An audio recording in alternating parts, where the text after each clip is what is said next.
Bom, muito bem. Boa noite a todos. Sejam bem-vindos a mais um dia. Hoje nós vamos falar um pouco sobre obesidade infantil, né, as suas complicações. Boa noite, Ellen, e aos demais.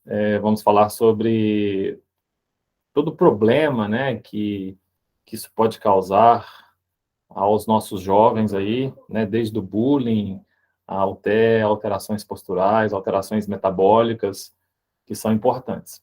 E aí, uma das coisas que, pelo menos, eu vejo muito se falar é que a educação física escolar, ela tem o papel de prevenir o surgimento da obesidade, né, ou mesmo de combater.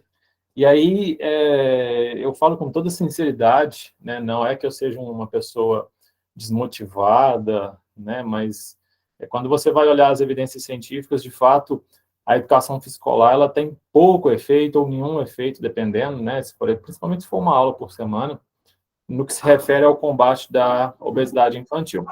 Então, nós, professores de educação física, né, enquanto formador do cidadão, o principal papel da educação física não é, né, de tentar, através das suas aulas práticas, levar ao emagrecimento ou mesmo impedir o ganho de adiposidade corporal, mas sim de fazer com que a criança, com que o adolescente assuma uma postura fisicamente ativa e principalmente tome gosto pelo exercício, tá? Então, quando a gente fala de educação física escolar no combate da obesidade, é no sentido de mudar hábitos de vida, no sentido de justamente direcionar esse aluno para assumir uma postura fisicamente ativa que se perpetue aí ao longo da vida, na fase adulta e principalmente no envelhecimento, né, que é muito fácil também de se engordar por questões metabólicas, hormonais e por aí vai. Então, pensar na educação física como uma atividade física capaz de levar ao emagrecimento, pode esquecer, tá? Pode esquecer porque, infelizmente, quando a gente vai procurar as evidências científicas, a gente não tem nenhuma evidência mostrando que a educação física é capaz disso. Então, volto a falar, o papel de nós, professores, é justamente de fazer com que esse aluno tome gosto pela prática de exercício e que esse gosto, né, se mantenha ali, mesmo depois que ele deixe a escola, tá? Seja quando ele está ali na universidade, ou mesmo para aqueles que não estudam, que eles continuem engajados nessa prática sistêmica. Então, aí a educação física é importante, tá? Agora, combater propriamente dito, sem chance. Bom, quando a gente pensa, então, né, o que seria a obesidade, a gente tem aí definições mais simples e definições mais complexas.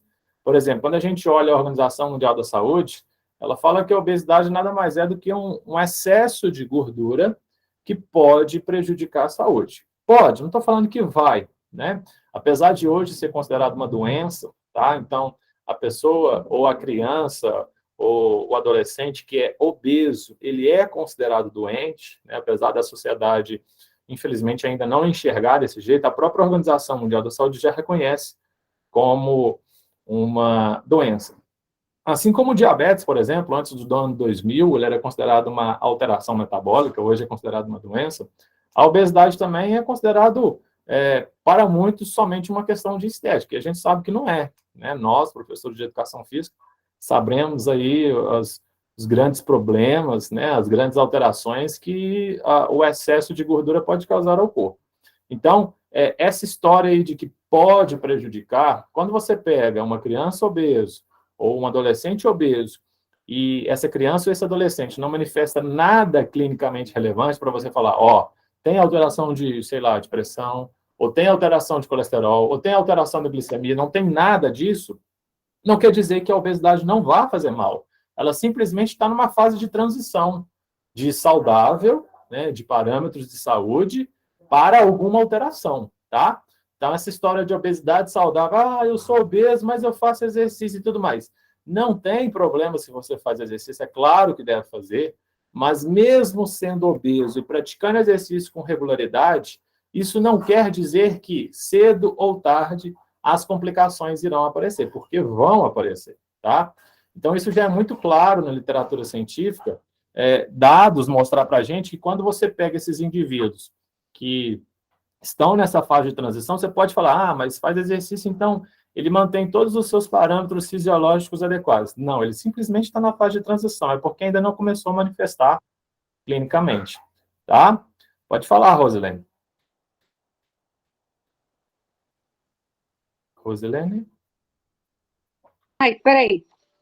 Desculpa, tá ouvindo agora? Sim, tô. É que eu estava falando e o microfone fechado. Sim. Hein? Essa tua fala aí foi muito parecida com o que eu passei agora. Nós, por mais que seja irrisório, né, os resultados, mas a gente constata que tem crianças que estão com obesidade gravíssimas, né? Então, eu fiz umas anotações, né? E para quando fosse na reunião dos pais, eu poder falar para os pais terem mais cuidado e tal, com a saúde das crianças. Só que antes disso, quando eu fui fazer tipo um feedback com eles mesmos, né, dentro de sala de aula, que eu fui mostrar para eles como é que eles estavam, se eles estavam normais, estavam obesos ou sobrepeso, e o que era. Crianças de 5 anos, que é a idade infantil. Quando a gente dá as aulas, a gente trabalha os alimentos saudáveis e não saudáveis, eles sabem disso. A gente ensina tudo isso para eles. Aí, no feedback no final agora do ano, eu fui e falei o resultado, né? E eu falei para uma aluninha, não só para ela, mas para os outros, e de forma bem educada, bem, sabe? Como é que eu posso falar? Bem lúdica, né? Aí, ela chegou em casa e a mãe foi colocar o almoço para ela, e ela disse assim, mãe, eu não vou comer. Aí a mãe pegou e estranhou, né? Aí ela disse, por quê? Porque a minha professora disse que eu estou muito gordinha. Só que eu não falei que ela estava muito gordinha, eu falei que ela estava muito sobrepeso, o pezinho dela estava muito alto, e que ela tinha que ter cuidado com a alimentação. E isso, antes disso, a gente já tinha estudado sobre alimentação saudável. Então, a mãe dela, em vez de ter reforçado a minha mensagem para dizer para ela que ela poderia comer mais isso, e ela ia entender melhor. Mas não, foi me chamar a atenção, chegou lá na escola toda estressada, porque a filha dela era gordinha, mas estava saudável, tinha feito todos os exames. Mas a menina estava muito sobrepeso, com a tabelinha que a gente estava usando, né? Do resultado, né? Então, eu fiquei muito preocupada com essas crianças. Aí a mãe veio, soltou os cachorros em cima de mim. Exatamente, muito bem, Rosilene, obrigado aí pela contribuição, isso é uma verdade, né, principalmente se tratando aí de crianças da pré-escola, nossa, é muito difícil de você comunicar isso para as crianças e a criança passar de uma forma que o pai interprete de forma correta, né, porque, como você falou, o pai, a criança simplesmente vai lá, a professora falou que eu estou gordinha, mãe, e aí o pai vai tirar satisfação mesmo. Mas eu acho que é uma coisa que você também deve apresentar na reunião com os pais, né? O resultado de forma generalizada, não pontuar, porque pontuar a pessoa pode se sentir exposta, né? Tanto a criança quanto o pai. Mais individual. Mas esse feedback aí, ele deve acontecer não só com as crianças, mas também com os pais, tá? Isso, Para conscientizar os pais e que os pais, principalmente, né? Que é quem arruma merenda, né? Todo lanche da escola, possa contribuir com o processo, porque não adianta nada você ficar batendo na tecla e chega em casa, vem com merendeira com tudo quanto é guloseima. E antes disso, eu já tinha feito as minhas anotações, né, das crianças que estavam acima do peso, que eu me sentia assim, eu fiquei muito preocupada, porque desde o início do ano, em vez de ter melhorado, foi piorar. Aí eu já tinha falado com a coordenadora sobre isso. E quando a mãe foi lá soltar os cachorros em mim, eu não estava, que eu dou aula só a partir de quarta-feira, e na segunda e na terça eu estava em outra escola. Então, eu não cheguei a falar com os pais, eu ainda falei para a coordenadora, por que você não me ligou? Por que você não me falou? Por que você não marcou uma reunião para mim, que eu vou e converso com eles? Agora, em vez de reforçar a minha mensagem, não, foi me brigar comigo. E da forma errada, que ela entendeu da forma errada. É claro que uma criança tem vezes que ela pode elas pegam ao pé da letra. A gente fala de uma forma, ela recebe de outra forma. É complexo, eu já passei por isso na escola. Pai que, infelizmente, não fica contra o professor, né? Seja qualquer situação, mesmo filho errado, eu já tive, né, situações em que a criança totalmente má educada, né, com má comportamento, e eu, professor, né, de escola, era o errado. Nossa, é difícil. Verdade. A minha sorte é que ela era bem, assim, ativa, ela gostava mesmo de participar das aulas, não era aquela aluninha que ficava assim, não querendo fazer, ela estava lá morrendo, mas pulava a corda, ela estava morrendo, mas ela queria correr, e é aquela coisa, eu gostei dela, eu digo, se a mãe tivesse ido falar comigo, eu ia incentivar ela a colocar em outra área, numa outra atividade oposta, né? Uhum. Para que ela pudesse... Porque ela já tem essa preocupação, não é uma garotinha de 5 anos, mas é uma garotinha assim, já bem madura para a idade dela. E ela entende tudo. E ela quer mudar, ela quer não ficar magrela que nem eu, porque o meu organismo é diferente do dela, mas ela quer ficar em forma, bichinha. Está ficando mocinha já. Muito bom. Obrigado, viu, Rosilene, pelo depoimento aí. Eliette, pode comentar aí sobre o documentário, falar aí também, você está com a mão levantada, fica à vontade. Boa noite, pastor. Bom ou não? Tudo bom. Boa noite. E aí, é Galo ou Cruzeiro? Aqui Professor, é Galo, cara. Galo forte, vingador. Não seria uma pergunta, mas seria sim uma discussão, né? Não seria importante a gente, né, na educação, né, infantil, fundamental 1 e 2, né? Nós temos no médio uma disciplina, né, um componente curricular sobre nutrição, né, nutrição educacional, né? Seria importante dentro da escola, porque isso não tem, né? Nós temos outras disciplinas, mas essa uma disciplina voltada à nutrição, né, de conscientização aos jovens, isso não tem na escola, né, educação. Fica uma lacuna gigantesca, né, cara? Eu acho que, assim, infelizmente, os componentes curriculares que a escola traz hoje, claro, poderiam ser otimizados, né? Uma coisa que eu sempre bato na tecla, que eu vejo o pessoal reclamando muito, por exemplo, é relacionada à economia, né? Sobre você entender sobre poupar dinheiro, sobre aplicação, essas coisas, né? A gente... educação financeira como um todo e a própria educação nutricional, né? É algo extremamente importante. Mas, assim, sabendo dessa falta, eu acho que é uma oportunidade para você, como professor mais próximo desse campo, tentar trabalhar isso, né? Claro que deveria ser, mas não é a realidade, infelizmente, né? Mas é isso. Valeu. Quem mais estava com a mão levantada aí? Pode falar aí, que eu não vi. Leonardo, pode falar, Léo. Bom, boa noite a todos. Assim, eu quero colocar uma experiência minha mesmo, né? Eu dei 3 anos na escola na educação escolar, do jardim 1 ao 9º ano.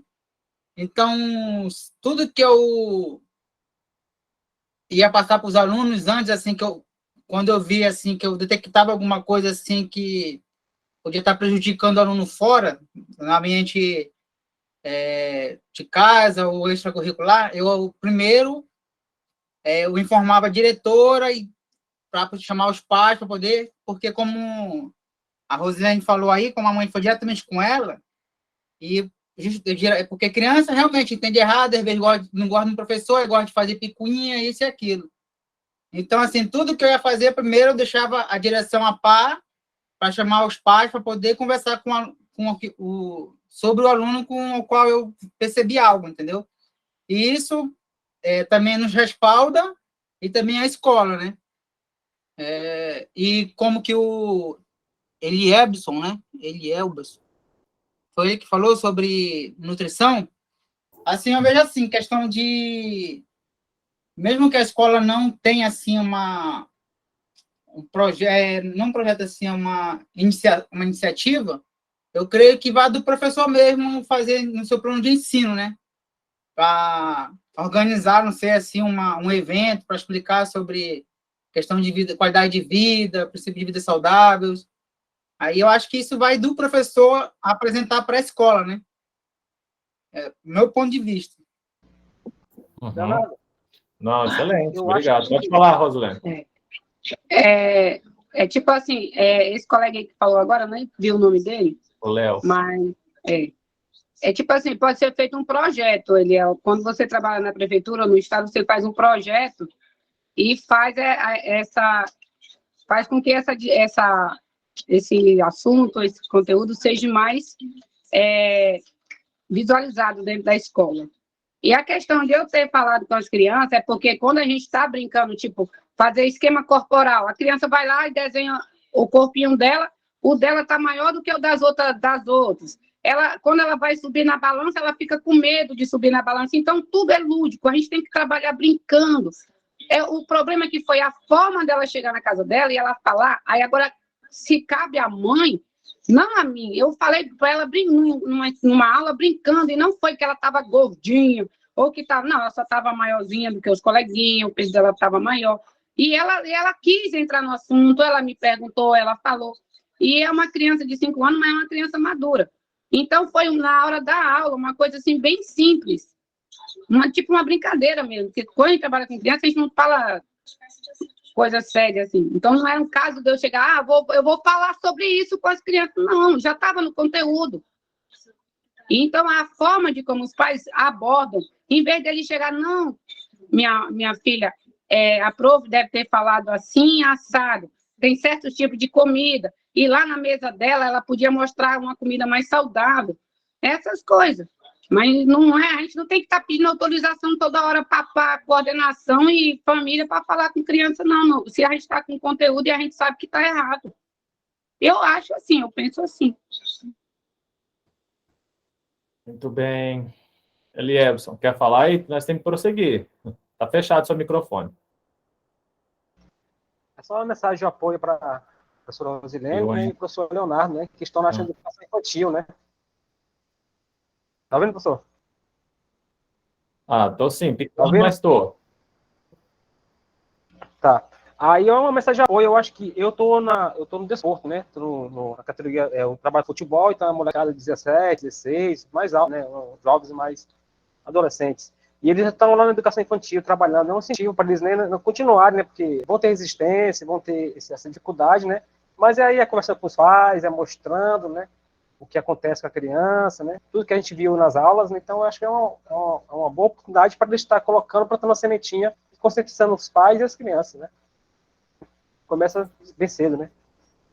Isso aí. Eu mesmo. Bom, eu Obeso. também concordo aí que né, na possibilidade de fazer um trabalho que seja voltado para isso, claro, né, quanto mais próximo você trazer os pais para você, melhor será a aceitação, né, da família como um todo, da escola, claro, mas, como a própria Rosilene falou, foi uma situação cotidiana, então, assim, né, de fato, pode ter gerado uma má interpretação mesmo, mas sempre que possível, eu também acho que é bom. Vamos lá, então, gente, senão nós não saímos, ó, nós estamos 7h28 e eu ainda estou no segundo slide aqui, vamos prosseguir aqui, senão nós não andamos, não. Isso aqui, gente, é um gráficozinho, né, na verdade nem um gráfico, um percentual, só um mapa mostrando aqui, quando os Estados Unidos passaram a monitorar, no caso aqui são adultos, mas apesar da nossa população alvo aqui ser jovens, não tem problema, né? Isso reflete, claro, também nas nossas crianças e nos adolescentes. Em 85, nós tínhamos ali estados cuja sua população, né, entre 10% a 14% deles eram obesos. A gente vê aqui o azul mais escuro, né, o azul mais claro. Menos de 10% da população desses estados estavam dentro do IMC acima de 30 e estados sem dados, né? Em 2008, a gente já vê 30 anos, não, 20 anos, 23 anos depois, né, a gente vê ali estados com mais de 1/3 da sua população em estado de obesidade. Então, o que a gente percebe? 1 a cada 3 adultos em alguns estados, isso é 2008, 14 anos atrás, imagina hoje, 2022, né? Então, eu pego aí o país que tem o maior índice de obesidade do mundo, claro, isso reflete, né, em outros países, inclusive o nosso, né, apesar de não ter esse panorama, mas hoje, pensando nos adultos, por exemplo, mais da metade na nossa população, os cachorros aqui em casa, mais da metade da população nossa tem sobrepeso e aproximadamente 20% da nossa população ela está em estado de obesidade. Tá? E, não diferentemente, o percentual é um pouquinho menor nas crianças e nos adolescentes, mas a perspectiva que a gente vê, as expectativas é que isso aumente, tá? Então, é claro que é algo que merece atenção, né? E claro que tem que ser trabalhado na escola, tem que ser dada atenção, e é a escola que vai formar, como eu falei, né, esse cidadão. Então, a obesidade, ela não diferencia idade, gênero, né, cor, nem nada, né? Então, ela manifesta de uma forma androide, que a gente fala, cuja a retenção ou armazenamento de gordura se dá principalmente na forma abdominal, né, que a gente fala, uma gordura visceral. Então, a gente já falou na última aula lá que os homens têm uma tendência a armazenar mais gordura na região da barriga. Então, quando o homem engorda, ele sempre vai ganhar gordura na região da barriga primeiro. Você vai ver um homem barrigudo, mas de braço fino, perna fina, né, rosto fino, mas barrigudo. Por quê? Porque ali nós temos uma maior atividade de uma enzima que é responsável por armazenar gordura. A gente chama de LPL, lipase lipoproteica. E essa enzima ela é regulada pela testosterona.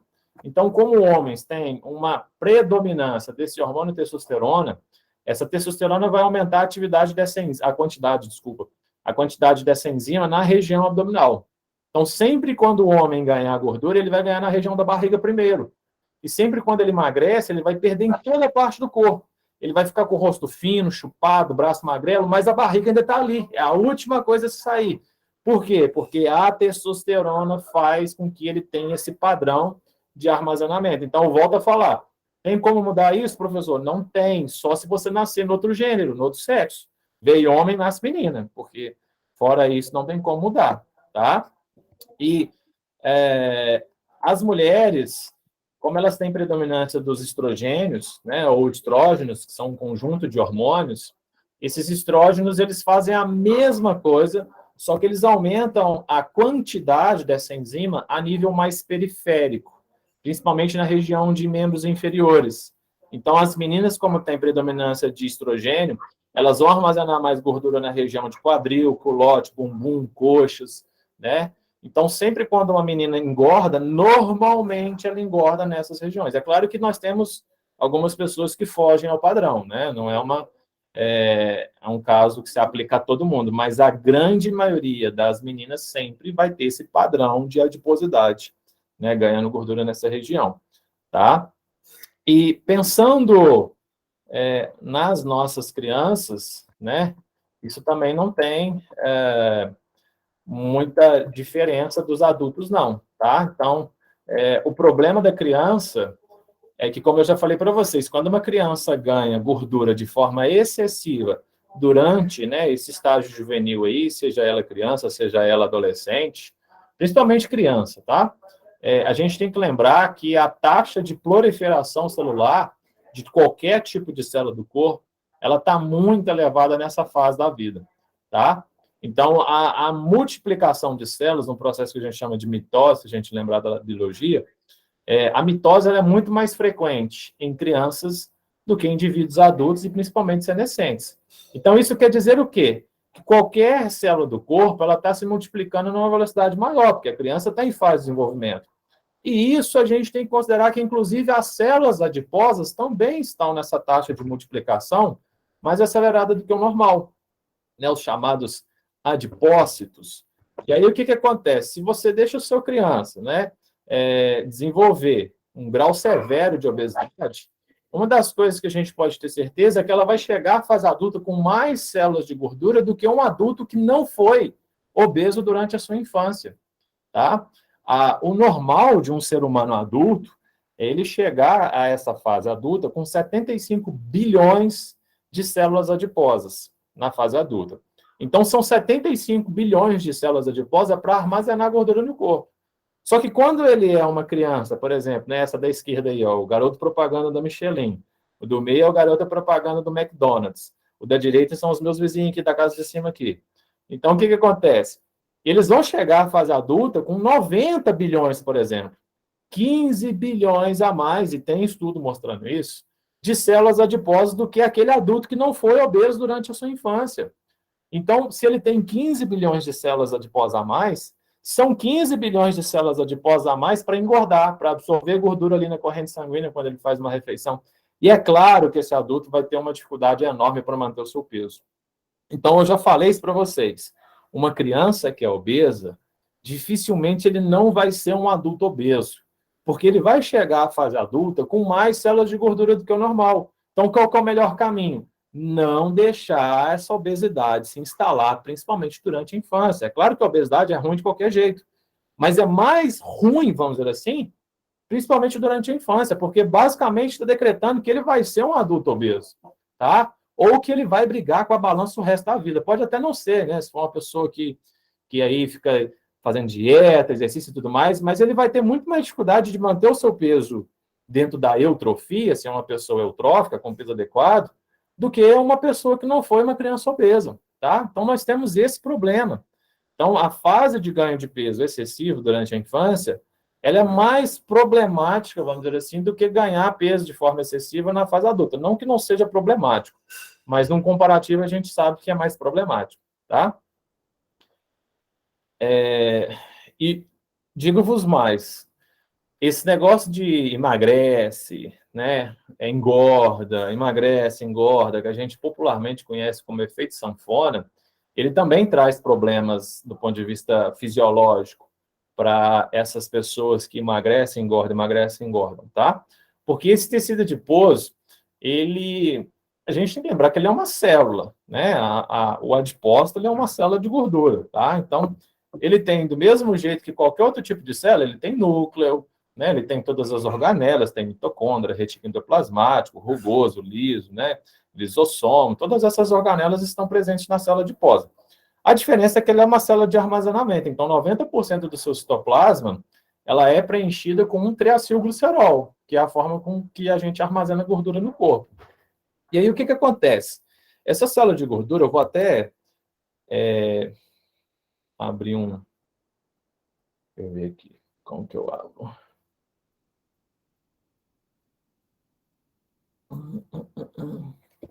Não sei como que eu abro um negócio de uma lousa para me desenhar aqui.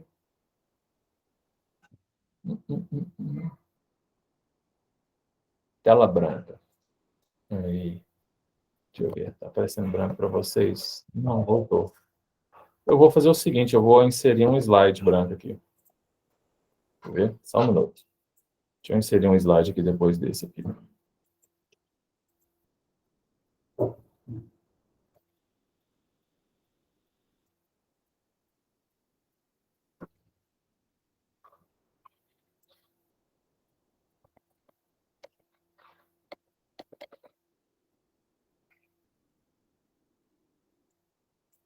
Isso. Olha, o que acontece, né, quando a criança ou adulto engorda? Você tem a célula de gordura, né? Ela é redondinha. Uma célula de gordura, ela normalmente tem 0,2 microgramas de triacilglicerol armazenado dentro dela, tá? Isso é a quantidade de gordura que a gente armazena, em média, dentro de cada célula de gordura. E aí, à medida que essa criança vai engordando, o que vai acontecendo com essa célula de gordura, né, seja uma criança, um adolescente, um adulto, é que essa célula vai aumentando o seu tamanho e, consequentemente, vai aumentando a quantidade de gordura que vai sendo armazenada aqui dentro, tá? Então, ó, ela basicamente duplicou o seu tamanho. Então, agora ela passou para 0,4 microgramas de triacilglicerol dentro dela. E o máximo que uma célula pode chegar de gordura é 0,9 microgramas, tá? Então, as pesquisas científicas mostram que esse é o limite, vamos dizer assim, geneticamente determinado para o armazenamento possível dentro de uma célula de gordura, tá? Então, quer dizer que ela é como se fosse um balão, né? Você vai dando gordura ali, você vai oferecendo uma densidade calórica elevada, ela vai armazenando aquilo ali para, teoricamente, quando você precisar, né, ela esteja disponível. E aí você passa de 0,2 para 0,4, 0,5, até 0,9. Se chegar a 0,9, essa célula de gordura, esse adipócito, tentar continuar a absorver mais gordura, o que vai acontecer é que ela vai explodir. E isso não vai acontecer. Então, o que ela faz? Ela faz um processo de mitose. Ela vai se multiplicar, tá? Então, toda vez que a célula de gordura ela atinge o seu máximo de expansão, né, o máximo de hipertrofia, que é o aumento do tamanho, ela vai gerar uma nova célula de gordura, ela vai passar por um processo, então, né, de hiperplasia. Então, passa de hipertrofia, que é o aumento de tamanho, para hiperplasia, que é o aumento do número de células, tá? Então, o que eu estou falando? Que quando essa criança ou esse adulto chega a 0,9 e continua comendo muitas calorias, muita gordura, muito açúcar, que é o padrão dietético nosso, né, chamado padrão ocidental, a gente está aumentando a quantidade de células de gordura. E quando você aumenta essa quantidade de células de gordura, depois, quando você emagrece, você não perde essa quantidade adicional que você ganhou no processo de engorda, tá? Então, isso é muito mais fácil, volto a falar, durante a juventude de acontecer, porque esse processo mitótico está mais presente. Então, é problemático você ganhar essa gordura de forma excessiva durante a infância, porque facilmente você aumenta o seu número de células adiposas. E tem outro porém. Vamos imaginar que você engordou, né, ou a criança engordou, chegou a 0,6, vamos dizer assim.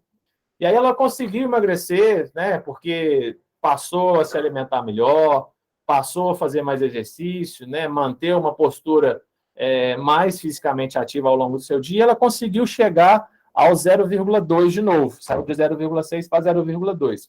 O que vai acontecer com essa célula adiposa? Ela tem, parece, uma memória, né, a gente chama de memória fisiológica. Essa célula adiposa, quando ela murcha, porque ela sofreu um estresse metabólico ali, uma demanda energética, ela vai tentar, a qualquer preço, absorver mais gordura do que o normal. Para quê? Justamente para voltar ao seu tamanho que ela já atingiu. Então, você vê que o problema, talvez, para a maioria das pessoas, não é emagrecer, mas sim manter o peso. Porque manter o peso é muito mais difícil que emagrecer. A sua célula de gordura, depois que ela murchou, ela tenta absorver mais gordura do sangue do que ela absorvia antes, quando ela estava cheinha. Quando ela emagreceu, ela fala, não, eu já fui um dia desse tamanho, eu vou tentar ser desse tamanho. Então, ela, mesmo você comendo melhor, vamos dizer assim, ela aumenta a sua captação de gordura, de glicose, que a gente sabe que glicose em excesso vira gordura também, justamente para tentar voltar a esse tamanho. Então, eu acredito que vocês talvez já tenham visto falar que, assim, para cada quilo perdido, eu tenho que conseguir manter esse peso por 1 ano, para o meu corpo se acostumar que aquilo é o normal, né? E isso tem um fundo de verdade. Não necessariamente é 1 ano, tá? Não existe pesquisa mostrando isso, mas sabe-se que essa memória fisiológica ela perdura por um tempo. Então, assim, tem pesquisa mostrando que 100% das pessoas que emagrecem, apenas 20% mantêm o seu peso emagrecido depois de 1 ano. Outras 80% recuperam o seu peso em 100% ou mais de 100% do que eram antes de emagrecer, tá? Então, esse é o problema. Quando você, principalmente, fica nesse perde-ganha, perde-ganha, perde-ganha, fica muito mais fácil. Quanto mais você perde, recupera, perde, recupera, perde, recupera, fica muito mais fácil de você recuperar cada vez que você recupera, tá? Então, você vai emagrecer na próxima vez com mais dificuldade e vai recuperar com mais facilidade, tá? Então, eis o problema. E é claro que esse ganho de adiposidade, ele vai trazer uma série de problemas, inclusive ortopédicos, posturais, para essa criança, para esse adolescente. Então, essa imagem aí é uma imagem clássica, né? A gente vê ali que ele acentuou todas as suas curvaturas fisiológicas, por exemplo, da coluna, né? Ele acentuou a lordose cervical, ele acentuou a cifose torácica, a lordose lombar. Então, essa acentuação é caracterizada como uma hipercifose, uma hiperlordose, ou seja, uma alteração postural, claro, né, que vai levar a compensações, pode levar a uma sobrecarga. As articulações, especialmente dos membros inferiores, ficam sobrecarregadas com excesso de peso, né? Vamos imaginar que esse aí seja um adolescente aí com 16 anos. A estrutura esquelética desse adolescente foi geneticamente determinada para que esse adolescente pesasse no máximo 60 quilos com 17 anos, 16 anos, sei lá, né? E aí ele está com 16 anos agora pesando, sei lá, 95 quilos. O seu peso geneticamente determinado e mais metade do que é. Então, esse esqueleto ele foi geneticamente programado para suportar essa sobrecarga. Só que ele tem o seu peso e mais metade do seu peso. É claro que isso gera sobrecarga muito mais do que esse osso deveria sobrecarregar. Então, as articulações mais inferiores são as que mais sofrem. Tornozelo vai gerar um desgaste precoce, joelho, problemas de menisco, né? Quadril, todas essas articulações estão segurando ali um peso que não era para segurar, tá? Então, claro, temos alterações posturais, temos alterações de desgaste precoce. Então, são crianças ou adolescentes que, se mantido esse peso, vai chegar, por exemplo, com 40 anos com processo de artrose, né? Não era para ter desgaste no joelho. O desgaste no joelho ou em qualquer outra articulação é um processo normal, claro, né, decorrente do uso no dia a dia, mas esse processo ele é antecipado por causa dessa sobrecarga que não é para acontecer, tá? Além de todas as questões de bullying, né? Isso aqui vai ser o free willy, vai ser o excluído na aula lá, na hora de tirar o time lá, na hora do futsal, né? Vai ser vai ser o excluído mesmo, né? Vai ser o isolado. E claro, né? Essa criança não vai, ou esse adolescente não vai se sentir bem com o seu corpo, né? Então, vai se tornar recluso. Então, tem N complicações aí que passam meramente só de ser estético, né? Você tem complicações ortopédicas, você tem complicações hormonais, você tem complicações psicológicas, complicações sociais. Olha, o simples fato de você engordar, olha o tanto de problemas, né, que vai levando, é uma bola de neve. E aí, quando a gente olha, por exemplo, focando mais molecularmente falando, né, mais a nível celular, nós temos 4 tipos de tecido adiposo hoje, tá? Mas aqui nós temos 2 porque esses 2 são os mais abundantes e são os mais importantes para a gente nesse momento. Então, do lado esquerdo, a gente tem a célula adiposa branca, tá? Que aí está amarela, né? De fato, ela tem um tom meio amarelado mesmo, tá? Ela é a célula adiposa mais presente, é essa gordura que a gente tem no nosso com função de armazenar a energia, tá? Pode falar, Léo, fica à vontade.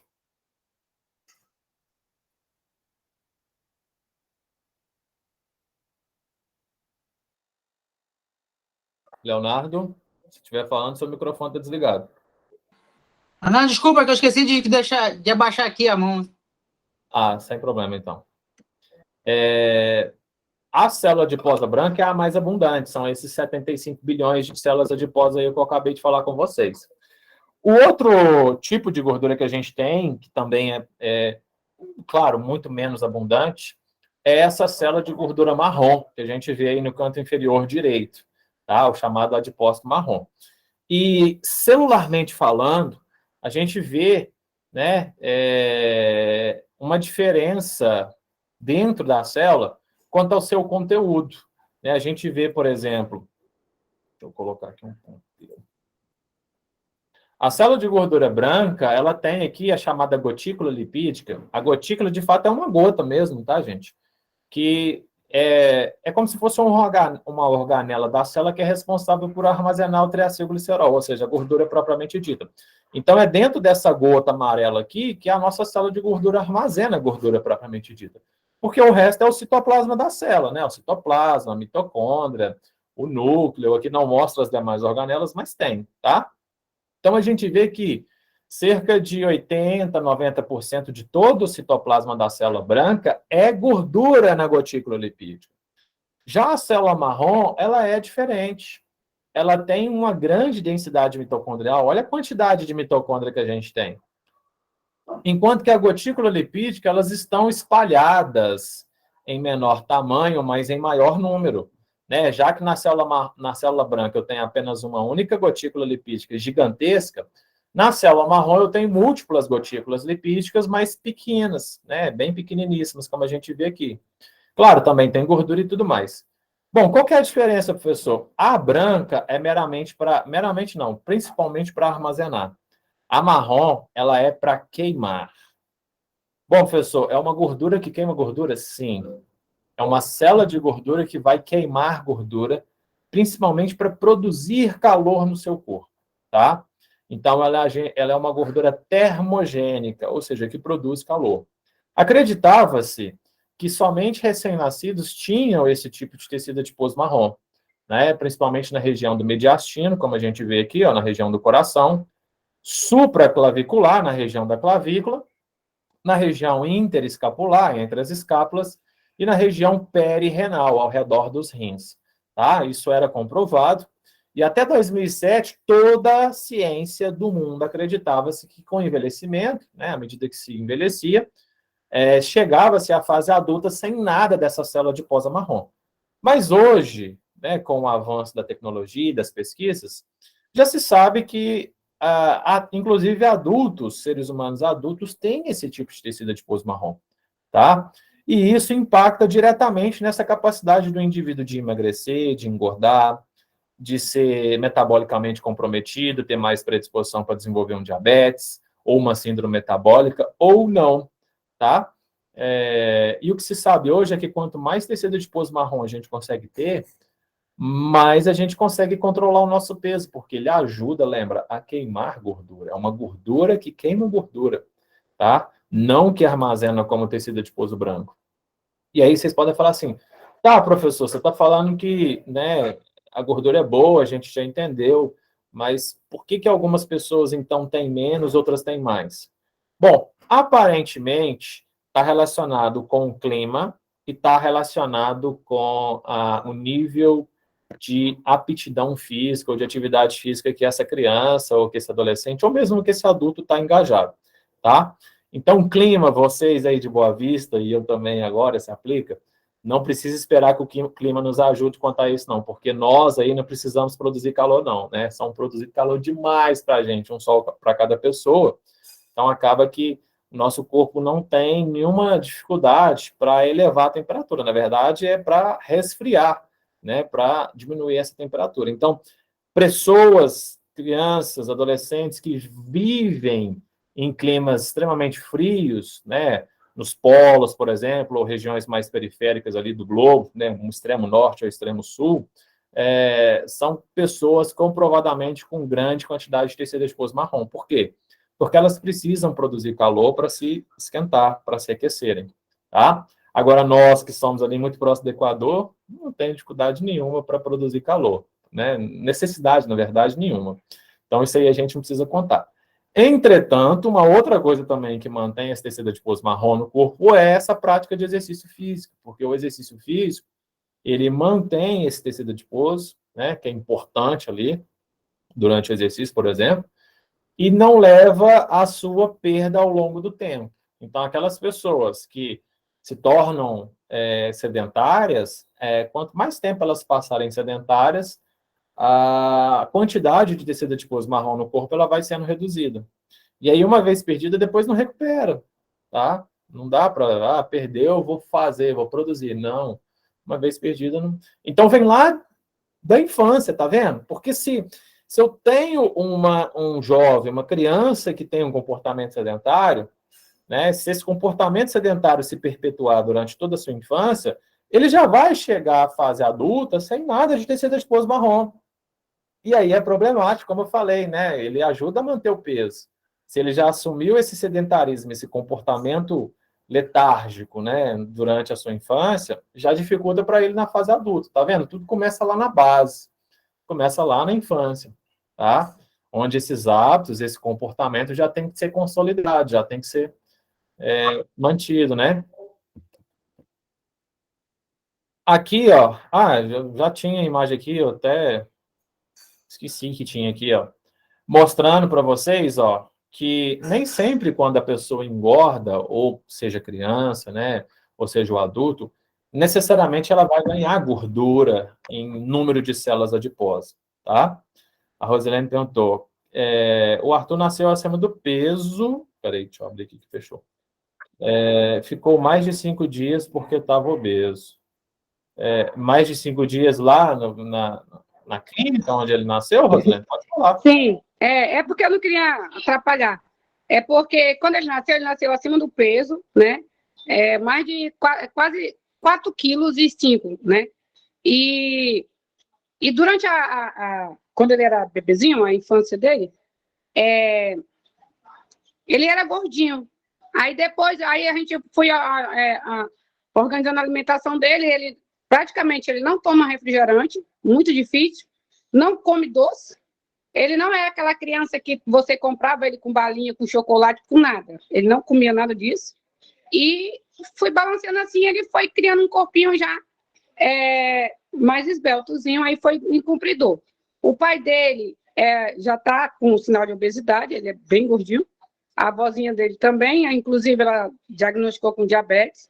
Então, ela tem tudo para ter também esse organismo com um grau de obesidade já lá em cima. Só que com, tipo, o meu jeito de ser e o meu jeito de criar ele, a forma de como eu educo ele não ficou sendo aquele gordinho, não vem sendo aquele gordinho, pelo contrário. E é isso. Mas ele nasceu obeso, eu achei interessante, assim, que eu fui cuidando e ele foi melhorando. Entendi, muito bem. A Eliana está perguntando se é aquele que foi lá correr lá no IF. Sim, é aquele mesmo, sedentário, né? Mas até que pelo teste ele não estava tão ruim assim, que tinha que fazer 220, ele fez 200 metros, né? Tá bom. Aí, quando tem criança aqui em casa, ele é bem ativo. Hoje, por exemplo, eu estou montando aqui uma colônia de férias com meu sobrinho e tal.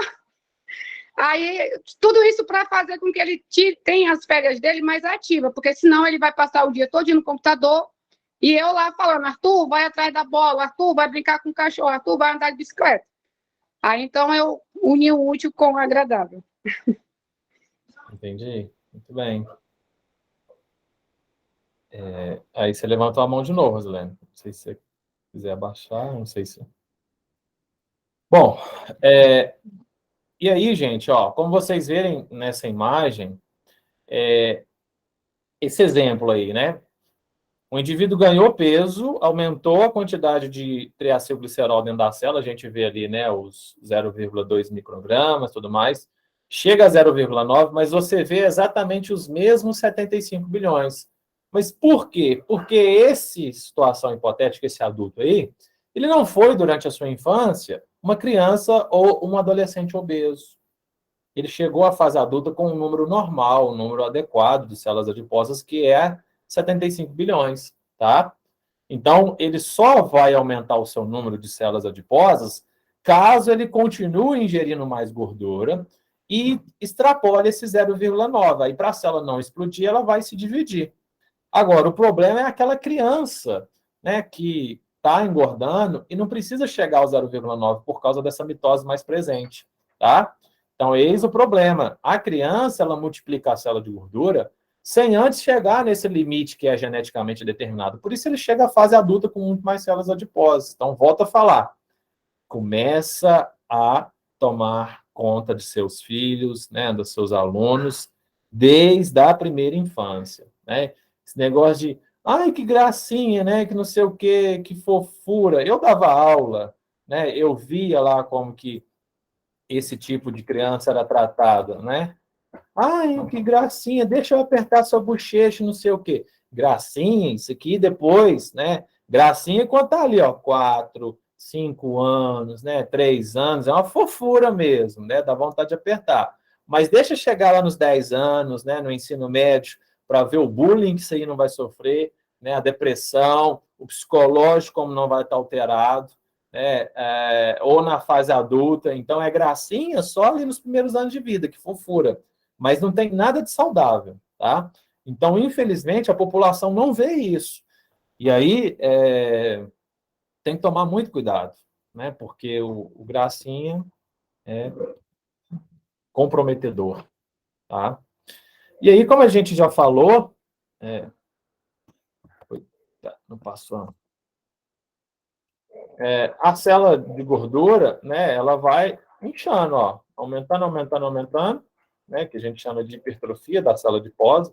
Então, você, quando engorda, não quer dizer que você aumentou o número de células de gordura, você simplesmente hipertrofiou. E lembra, quando você hipertrofia, ela cria a memória para aquele tamanho, e aí é problemático, depois, quando você murcha essa célula, que ela vai tentar voltar a qualquer preço daquele tamanho. E quando você chega ao 0,9, ela vai se multiplicar em 2 células, né, com 0,45 microgramas de triacilglicerol por célula adiposa, um processo de hiperplasia, né, de aumento de número de células. Então, isso é problemático também.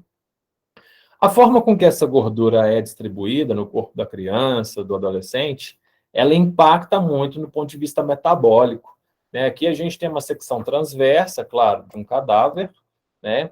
E a gente vê ali, ó, tudo que é mais clarinho são gorduras, né? Então a gente vê a gordura nos glúteos, né? No bumbum aqui a gente vê grande quantidade de gordura. A gente vê a gordura entre as vísceras, ou seja, intravisceral, né? Então, vou colorir aqui. Ó, toda essa parte aqui, ó, é gordura que está entre as vísceras. Isso aqui é o rim, ó, os dois rins, né? A gente vê aqui. Então, gordura circundando o rim, gordura circundando o baço, né? Gordura circundando o fígado, gordura circundando os intestinos, né? Sejam ele grosso ou intestino delgado, né? Então, essa gordura que está dentro do abdômen, entre as vísceras, a gente chama de gordura intravisceral. A gordura intravisceral, como eu falei, né, é uma característica do gênero masculino, tá?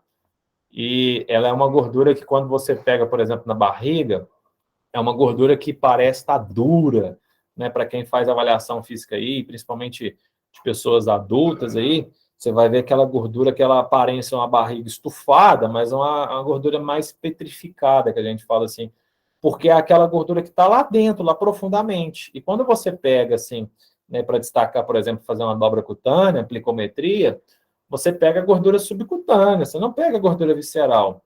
Já as mulheres, elas têm mais facilidade de armazenar gordura na forma visceral, tá? Visceral não, subcutânea, desculpa. Que é essa gordura que você consegue destacar mais facilmente aí com a mão, tá? E do ponto de vista da saúde, isso tem N problemas, né? Porque você fala assim, essa criança ou esse adolescente, ele só tem barriga, né? E ele tem um corpo bonitinho, mas é só barriga. Então, você está vendo só a ponta do iceberg, né? Você não está vendo ali toda a gordura intravisceral escondida, que é o grande problema. Ter só barriga é muito mais perigoso do que essas mulheres que vocês viram aí no último slide, no slide anterior, tá? Então, ter gordura subcutânea, apesar de, não, claro, ter gordura em excesso nunca é vantajoso, mas ainda é menos ruim ou mais saudável, né, apesar de não ser saudável, do que ter gordura na barriga, tá? Então, gordura visceral é o grande problema, tá? Então, é um perigo escondido, como está falando aí. Parece que só tem gordura na barriga, né? Mas a gordura na barriga é o grande problema. Por que essa gordura na barriga é o grande problema? Porque a gordura na barriga, deixa eu ver aqui, desce desde a primeira infância até o ensino fundamental, visíveis, mudanças, comportamento, com certeza, exclusão, exatamente.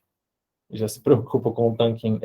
Infelizmente as mídias, né, as redes sociais hoje, elas forçam esse padrão de corpo, né, para as nossas crianças, que já vem sendo compactuadas com isso desde da infância mesmo. Então, aqui mostrando, né, da adiposidade visceral, androide, padrão masculino, ginoide, padrão feminino, né, pera. E aí isso tem um problema, gente. Qual que é o problema disso? O que acontece? Essa gordura visceral, por que ela é mais problemática? Quem sabe me dizer por que armazenar gordura no abdômen, intravisceralmente falando, é mais perigoso do que você armazenar gordura subcutaneamente, debaixo da pele? Quem sabe me responder?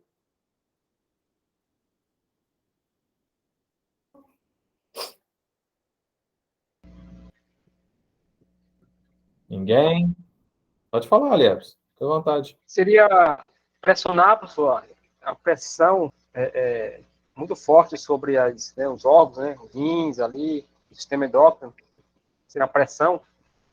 Tipo, uma compreensão, de fato gera mesmo, né, uma certa compreensão, né, mas assim, você tem que pensar que aquela que está debaixo da pele, ela também está comprimindo todo o corpo, se você pensar, né, Então, assim, eu concordo que a compreensão é um problema, mas não é o principal, não, tá? O que mais que poderia, então, fazer mal, além dessa compreensão mecânica mesmo?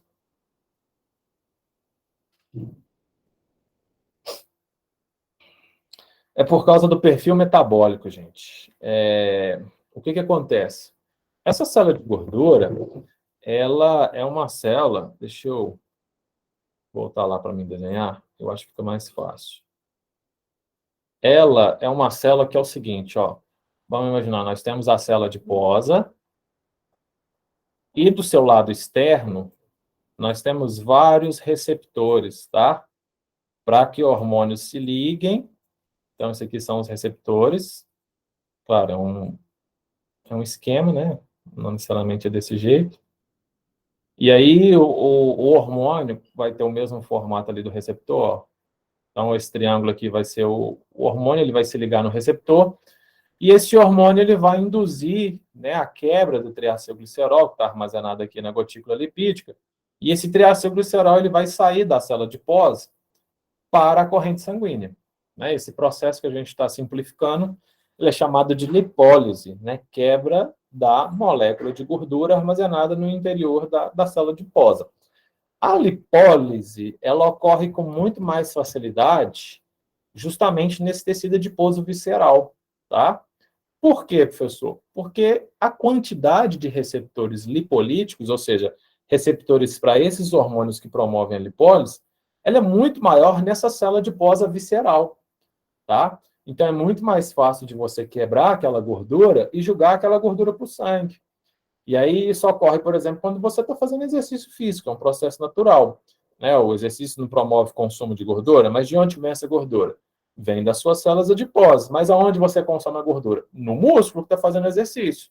Então, você quebra a gordura na célula adiposa a partir de um estímulo hormonal. Quando você faz exercício, por exemplo, você libera adrenalina, noradrenalina, o próprio GH, interleucina 6, cortisol, são hormônios lipolíticos que vão quebrar essa gordura. Essa gordura cai no sangue, a concentração plasmática, então, de ácidos graxos livres no sangue vai elevar. Então, quando você está fazendo exercício, você dosa a gordura no sangue, você vai ver que essa concentração de gordura no sangue ela aumentou de 10 a 12 vezes de ácido graxo livre e de glicerol, porque é formado triacilglicerol. Então, sai glicerol e sai ácido graxo. E aí, essa gordura ela vai ser depois captada pelos músculos que estão sendo solicitados durante o exercício. Vamos imaginar que a nossa criança ou o nosso adolescente ele esteja correndo. Então, quer dizer que toda a musculatura dos membros inferiores ali, ó, quadríceps, isquiotibiais, né, os próprios músculos da panturrilha ali, tudo está trabalhando, né, contrai, relaxa, e está precisando captar a gordura do sangue para quê? Para oxidar e produzir energia para manter o trabalho contrátil. Então, quando você faz exercício físico, essa musculatura que está fazendo o exercício, ela vai aumentar a captação de gordura do sangue. Então, é duas coisas que aumentam. A lipólise, que é a quebra de gordura que está armazenada, e a captação de gordura pelos músculos exercitados naquele momento. Tá? E aí você vai absorver aquela gordura do sangue, levar para um processo bioquímico que nós chamamos de beta-oxidação, que é justamente queimar essa gordura, para se produzir ATP, que é a forma de energia que o nosso músculo vai utilizar, que a célula muscular vai utilizar. Então, queimou a gordura. Ou seja, você oxidou a gordura. Tá? E aí, o que acontece? Eu estou falando para vocês que a célula de gordura do tecido adiposo visceral ela tem muito mais receptor que facilita esse processo de quebra, né, do que o tecido adiposo subcutâneo. Então, você pode falar, professor, se você está falando isso, então é muito mais fácil perder gordura na barriga. Por que a gente tem mais barriga, então? Né? Se é mais fácil, você está falando que é mais fácil. É mais fácil quebrar, só que é mais fácil armazenar por causa da LPL, principalmente para os homens que a gente falou. Né? Então, é uma via de mão dupla. Agora, do ponto de vista de saúde, por que é mais perigoso o tecido adiposo visceral? Como ele tem mais receptores, ele é mais facilmente quebrado. Um pouquinho que os hormônios se alteram, essa gordura ela é liberada no sangue. Vamos imaginar que você toma um susto. Você está parado lá, aí vem uma pessoa e te assusta. Você não estava esperando aquilo. Você libera uma grande quantidade de adrenalina ali. Essa adrenalina vai lá, estimula a lipólise nessas células adiposas viscerais, joga essa gordura no seu sangue, mas você não está fazendo exercício. Você está parado, você está em repouso. E aí, quando você está em repouso, a absorção de gordura pelo músculo não está aumentada. Eu falei que o exercício aumenta a absorção de gordura, mas não o repouso aumenta. Então, essa gordura ela é jogada no sangue, mas não é absorvida pelo músculo, porque o músculo não está em demanda energética. Ele não está em necessidade de produzir muita energia naquele momento, porque está em repouso. Essa gordura fica ali circulando. E quando essa gordura fica circulando muito tempo, o que ela faz com os vasos? Ela entope os vasos. Ela começa a agregar na parede dos vasos, né? Na túnica íntima, né? Se a gente lembrar, são 3 camadas. Túnica íntima, média e adventícia. Tecido endotelial, tecido muscular liso e fibras de colágeno, na camada mais externa. E aí essa gordura que está no sangue vai começar a aderir à parede dos vasos. Vai começar a entupir a parede dos vasos. Até que oclua parcialmente ao levar uma isquemia ou completamente, né? Então, obstruiu por completo. Então, o que eu estou falando? Que o fato de você quebrar mais facilmente essa gordura visceral joga mais gordura também facilmente para o seu sangue, para entupir vasos, tá? Então, com certeza, eu acredito que vocês já viram falar que guardar gordura na região abdominal é muito mais perigoso do que na região subcutânea. E é verdade, porque ela inunda o seu sangue com com ácido graxo muito mais facilmente do que a subcutânea. Então, a probabilidade do sujeito infartar, de ter um AVC, né, seja ele isquêmico ou hemorrágico, é muito maior, tá? Então, eis o problema.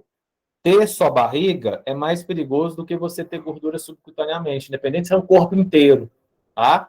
Essa gordura visceral, ela é sempre mais perigosa. Então, por isso que a gente chama, né, aquela imagenzinha lá, o perigo escondido, né? Porque você tá vendo só a barriguinha ali de fora, fala, só tem um pouquinho de gordura na barriga, né? Eu queria perder, o resto tá bom. Mas e dentro, e visceralmente falando? Esse é o problema. Esse é o que mata, tá? E aí vai trazer inúmeros prejuízos à saúde, claro, né? A gente sabe, dentre eles, dificuldade respiratória, né? Você sabe que o indivíduo obeso, seja uma criança, seja um adolescente, seja um adulto, né? O próprio Eliebson falou aí, né, dessa compressão mecânica. Então, como é que eu vou ter uma broncodilatação, sendo que a gordura está toda ali ao redor ali da minha árvore respiratória, causando uma compressão mecânica e evitando que eu tenha essa dilatação bronquiolar? Não tem como, tá? Então, isso gera compressão também na traqueia, né? Na própria faringe ali. Então, você vê que indivíduos que são mais gordinhos ou mesmo obesos, eles vão ter aquele atrito do ar, né, durante a respirar, principalmente quando está dormindo. Você vai ver a criança roncando, né, ou o adolescente roncando. Por quê? Porque tem gordura ali, ó, né, toda dificultando aquele fluxo de ar de entrar e de sair. Então, isso vai alterar. E outra coisa, quando você ronca, você tem uma maior predisposição para ficar hipertenso. Isso também já é comprovado. Pessoas que roncam são pessoas que têm muito mais probabilidade de se tornarem hipertensos, seja cedo ou tarde. Por quê, professor? Porque essa alteração nesse fluxo de ar, tá? Ele falou, cirurgia bariátrica hoje é muito utilizada para quem quer emagrecer e tem dificuldade. Como a cirurgia bariátrica ajuda? Olha, a cirurgia bariátrica, Adriano, é porque, teoricamente, né, tem todo os pré-requisitos para que a pessoa seja indicada a fazer cirurgia bariátrica, né? Ela tem que ter IMC, por exemplo, em adulto, acima de 40, ela tem que ter comorbidades associadas, mas ela ainda tem que ter um risco menor não, tem que ter um risco ainda de pequeno, vamos dizer assim, para não levar ao óbito durante a cirurgia. Então, tem todos os pré-requisitos para ser feito. Mas aqui no Brasil, o que manda é o dinheiro. Tem dinheiro, esse é o pré-requisito principal. Tem dinheiro, você vai lá e faz bariátrica, você faz lipo sem precisar, né, sem ser indicado. Então,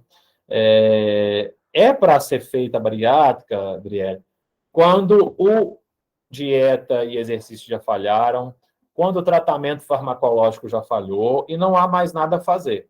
E se o paciente, né, seja ele uma criança, um adolescente, um adulto, criança é muito difícil fazer, mas um adulto, ele tem várias complicações e ele se manter obeso, ele facilmente vai morrer, Então, é melhor você submeter ele a um tratamento agressivo, que é a cirurgia bariátrica, porque ainda assim, né, os pontos negativos serão menores do que ele se manter obeso. Nesse caso, né, vamos dizer assim, uma melhor escolha você submeter ele ao risco da cirurgia do que deixar esse paciente continuar obeso. Mas lembra, só pode ir para esse tipo de tratamento quem já falhou com dieta e exercício, que é a primeira intervenção, né? Quem falhou com tratamento farmacológico e tentou de tudo aí e não teve sucesso, tá? Mas voltando à parte da respiração, quando você tem uma dificuldade desse fluxo de ar no processo ventilatório, quando você está dormindo e roncando, a concentração, lembra lá quando a gente viu as adaptações respiratórias? A gente falou que o aumento da pressão de CO2 é mais importante para controlar a respiração do que a queda de O2, não lembra? A gente falou isso, né? E aí o que acontece? Com esse fluxo alterado, o CO2 vai tender a se elevar. E quando o CO2 tende a se elevar no sangue, ele vai estimular o bulbo. Se a gente lembrar, é o bulbo quem controla a respiração, o centro respiratório. Esse bulbo vai sentir essa alteração da PCO2, ou seja, da pressão parcial de CO2, e vai aumentar o fluxo simpático justamente para causar o quê? Vasodilatação e broncodilatação, tá? Justamente para facilitar a entrada de ar. Como o sistema nervoso simpático ele controla várias coisas ao mesmo tempo, quando você estimula o simpático, ele, além de causar broncodilatação, ele vai causar aumento da frequência cardíaca, ele vai causar vasoconstrição, onde tem receptores alfa-1 adrenérgicos, e isso vai elevar a pressão. E esse processo, se ele se repetir todo santo dia, quando a pessoa dormir, esse vaso ele vai ficar mais constringido do que o normal, levando a uma hipertensão. Então, de forma muito resumida, quando você tem uma dificuldade respiratória que se persiste sempre à noite ali, quando está dormindo, isso leva a uma vasoconstrição. E aí os vasos fechando, a pressão vai subir, a pessoa vai se tornar hipertensa. Então, roncar pode te levar a desenvolver hipertensão, tá? A gente tem ali, ó, o segundo ponto, problemas dermatológicos, né? É claro que a gente está falando de pessoas obesas, crianças e adolescentes obesos, né? Você vai ver ali, para quem assiste ali, ó, Quilos Mortais, né? Aquele programa lá na TV. Se trata de adultos, mas, claro, se aplica também, né, a indivíduos mais jovens, problemas ali de assadura, né? Tem que passar hipoglós no corpo inteiro, má circulação, então, descamamento da pele, né, e tudo mais. Então, você tem vários problemas ali dermatológicos decorrentes desse excesso de adiposidade corporal. Distúrbios do aparelho locomotor, né, como a gente já falou também, é claro, vai comprometer, né? Você acha que essa criança ou esse adolescente, ele vai conseguir correr como os demais ali da sua sala? Nunca que vai. Ele vai conseguir manter a resistência? Nunca que vai, né? Então, a sua própria locomoção, porque a corrida é uma forma de locomoção, né? Não é só andar que é uma forma de locomoção. Então, a sua própria locomoção é comprometida com aquele excesso de gordura, tá? Problemas cardiovasculares, quarto ponto aí, ó. A gente sabe que o excesso de gordura pode comprimir mecanicamente ali, como o próprio Eliebson falou, né? Pode causar, né, um maior risco de infarto, a gente falou, né, fragilidade ali dos vasos, por exemplo, da cabeça, que vai levar uma predisposição para surgir o AVC, o AVE, né, acidente vascular cerebral ou encefálico, tanto faz. A Natália perguntou, quando falamos de indivíduos obesos, é com base no IMC?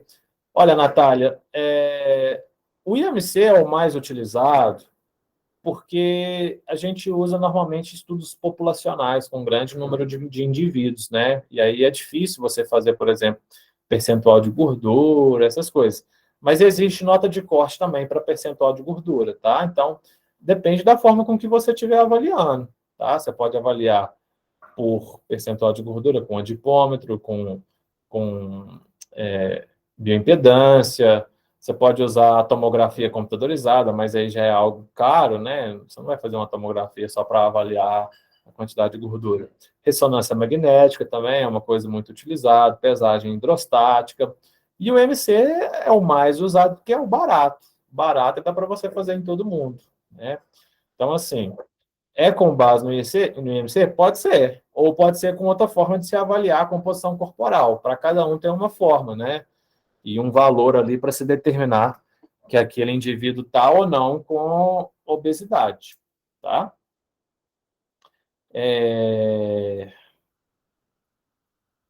O IMC, ele é bom para quando você fazer com muitas pessoas, é muito relativo mesmo, né? Porque ele leva em consideração a massa muscular. Às vezes o indivíduo dá lá que ele tem sobrepeso, mas na verdade ele está com massa muscular avantajosa, ou até mesmo obesidade, né? Então, para muita gente ele é válido. Para estudos individuais, assim, é besteira você usar o IMC. O diabetes também, né? A gente sabe que a adiposidade, o excesso de gordura pode levar ao surgimento do diabetes, especialmente o diabetes tipo 2, né, que é o chamado insulino resistente, ou tem resistência à insulina, porque a própria célula de gordura, ela produz uma série de substâncias que a gente chama de adipocinas, mesmo jeito que a gente falou lá do tecido muscular, quando a gente estava falando na última aula das adaptações musculares, que o tecido muscular libera substâncias, né, de efeito corporal como um todo, de efeito metabólico, o tecido adiposo também ele produz várias substâncias que vão ter repercussão em vários outros órgãos do corpo. Dentre eles, a própria célula muscular vai se tornar resistente à insulina. Então, mesmo o indivíduo produzindo insulina, ele não vai conseguir absorver glicose porque ele está resistente à insulina. E quem tornou o músculo resistente à insulina? O tecido adiposo. O tecido adiposo produziu várias substâncias, dentre eles interleucina 6, TNF-alfa, resistina, menor adiponectina, que são adipocinas que estão relacionadas com o aumento ou redução da resistência insulínica. Tá? Então, quando se engorda, ocorre um aumento da resistência insulínica. Então, o tecido se torna não responsivo à insulina. A própria hipertensão. Então, hoje a gente vê vários adolescentes com sobrepeso ou mesmo obesidade com hipertensão, tomando medicação hipotensiva, né, hipotensora, justamente porque desenvolveu um grande excesso de peso ali durante a sua juventude, e esse excesso de peso durante a sua juventude levou aquele indivíduo, aquele adolescente, a se tornar obeso, a se tornar hipertenso. Primeiro por essa compressão mecânica diretamente com os vasos. Imagina, ó, esse aqui é o vaso. Aí o vaso precisa aumentar o seu calibre para passar mais sangue. Então ele vai fazer isso aqui, ó. Só que ao redor dele tem gordura comprimida. Então ele tenta se dilatar e não tem espaço. Porque a gordura está ali comprimindo mecanicamente esses vasos. E aí o que acontece? Isso aumenta a resistência vascular periférica. Além disso, o excesso de gordura corporal também lesa os vasos, né? Esse excesso de gordura circulando ali, como a gente falou, aderindo à parede dos vasos, vai enrijecer os vasos, tornando esses vasos mais rígidos. E quando esses vasos se tornam mais rígidos, a gente chama isso de arteriosclerose, que é o enrijecimento vascular, que é diferente de aterosclerose, que é o entupimento por placas de aterom. Então, a arteriosclerose, que é esse enrijecimento, ela pode ocorrer naturalmente com o envelhecimento. Então, você vê pessoas idosas que vão tendo os vasos mais enrijecidos, que é natural, tá? É um processo natural da vida. E você pode ter uma arteriosclerose por causa desse acúmulo de gordura na parede dos vasos, que vai oxidando, lesando e tornando esses vasos mais fibrosados, mais enrijecidos. E quanto mais enrijecido, mais a pressão se eleva, tá? E, por incrível que pareça, alguns tipos de cânceres, tá? Principalmente câncer de mama, tem muita relação com a adiposidade, muito comprovado, tá, gente? O que acontece?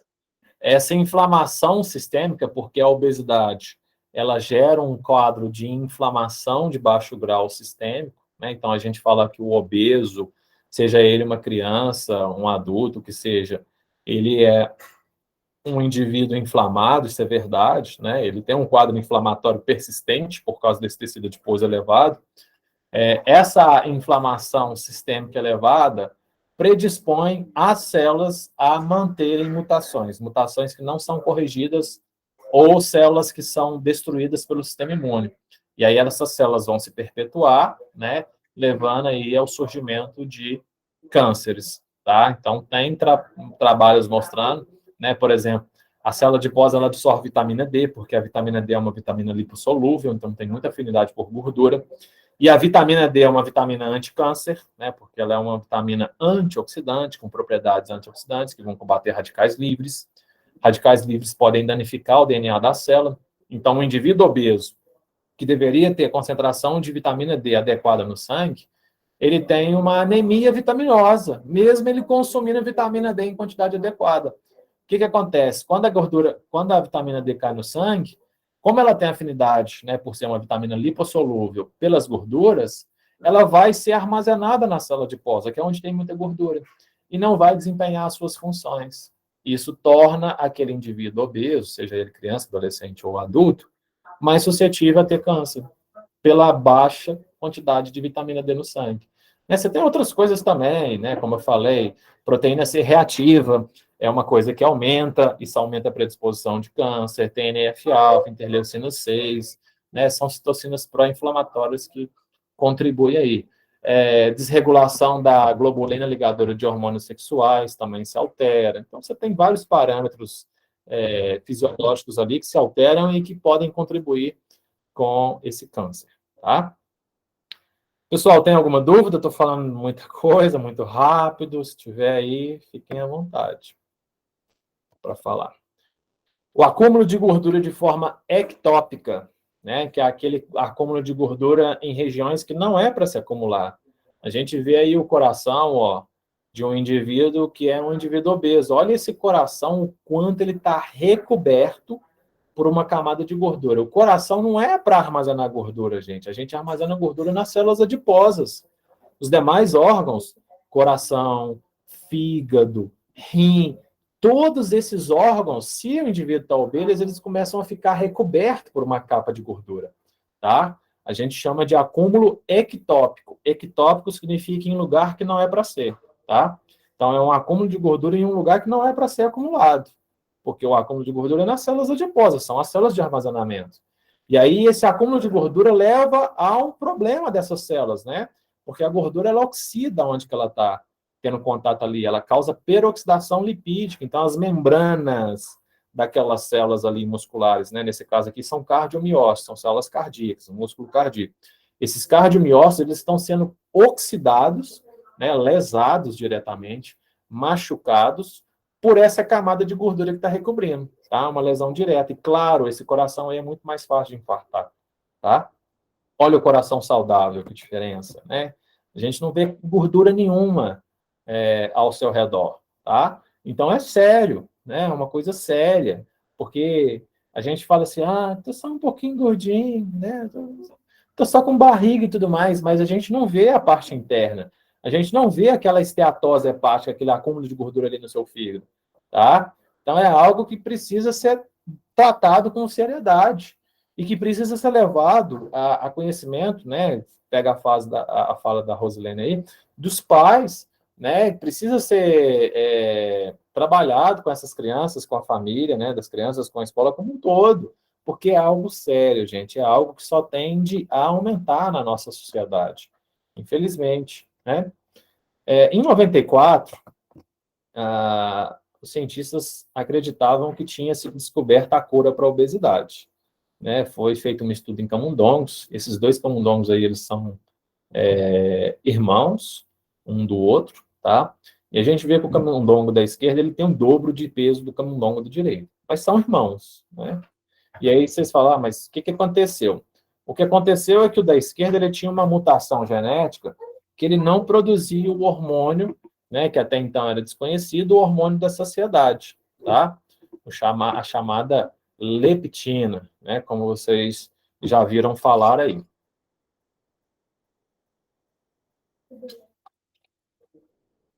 E aí, em 94, quando eles descobriram esse hormônio, eles falaram, pronto, né, descobrimos a cura da obesidade. O problema dos indivíduos obesos é porque eles não produzem esse hormônio da leptina, tá? Então, a gente acabou de descobrir aqui um hormônio que controla a fome, o apetite, né? E aí, o que eles fizeram? Quando eles pegaram o sangue desse ratinho magro, que era o irmão saudável, né? Que não tinha mutação, essa alteração genética, E aplicaram no ratinho gordo, no ratinho não, no camundongo gordo. Rato e camundongo são coisas diferentes, tá, gente? Não pode confundir, não. Tô falando que é igual, mas não é. Quando aplicaram no camundongo gordo, ele emagreceu. Eles falaram, ó, tem alguma coisa aqui no sangue desse animal que está causando, né, a inibição da fome. E aí, como eu falei, descobriram esse hormônio, a leptina, que a gente conhece hoje, que é um hormônio produzido pelas células adiposas, né, pelo tecido adiposo. Então, imaginava-se que tivesse descoberto a cura da obesidade. Mas quando eles foram avaliar, por exemplo, os indivíduos obesos, eles perceberam que a quantidade de leptina no sangue desses indivíduos obesos, eles era cerca de 20 vezes maior do que os indivíduos magros. Então, aquele hormônio que acreditava-se que faltava-se nas pessoas que eram obesas, sejam elas crianças, adolescentes, que mais, na verdade, ele tinha 20 vezes, ou seja, 2.000% a mais, né? Se a concentração normal, por exemplo, era 100, sei lá, vamos supor, nanogramas, eles tinham 2.000 nanogramas, né? E aí, bom, por que isso acontece, então, né, no ser humano, nos animais? Por que essas crianças, esses adolescentes, né, esses adultos que são obesos, que produzem 20 vezes mais o hormônio da saciedade, mesmo assim eles têm uma fome de leão? Por que eles têm um apetite voraz, né? Comem demais? O que está acontecendo neles? Quem sabe?